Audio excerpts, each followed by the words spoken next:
নমস্কার বন্ধুরা, আমি আজ এই গরমে বানিয়েছিলাম আনারসের টক মিষ্টি ঝাল চাটনি। তো চলুন দেখে নিন আমি কি করে বানালাম এই আনারসের চাটনিটা। তো প্রথমেই আমি কি করেছি, আনারসটাকে ভালো মতন কেটে গ্রেট করে নিয়েছি। তারপরে একটা কড়াইতে সামান্য তেল দিয়ে তার মধ্যে দিয়ে দিয়েছিলাম মৌরিটা ভাজা হয়ে যাওয়ার পরে ওর মধ্যে দিয়ে দিয়েছিলাম হলুদ কালার হওয়ার জন্য, যেহেতু আমি টক মিষ্টি ঝাল চাটনি বানাচ্ছি তাই।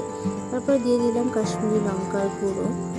এরপর আমি ভালো মতন নেড়ে চেড়ে এগুলো মিশিয়ে নিয়েছি। নেওয়ার পরে এখন আমি এর মধ্যে দিয়ে দিব হচ্ছে কি কুচনো আনারসগুলো। এখন আনারসটা দেওয়ার পরে ভালো মতো সব কিছু নেড়ে চেড়ে মিলিয়ে নিচ্ছি।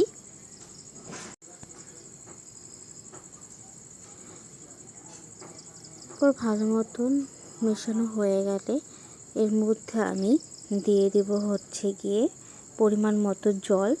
যতটা জল সেদ্ধ হতে লাগে সেই অনুযায়ী আমি জল দিয়ে দেব।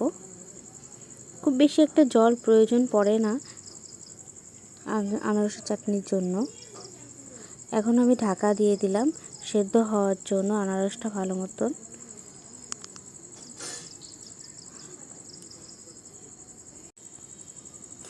ঢাকাটা উল্টে আমি দেখে নিচ্ছি কতটা সেদ্ধ হয়েছে। এই তো মোটামুটি আমার আনারস সেদ্ধ হয়ে গেছে। এখন আমি এর মধ্যে দিয়ে দেব হচ্ছে গিয়ে চিনি।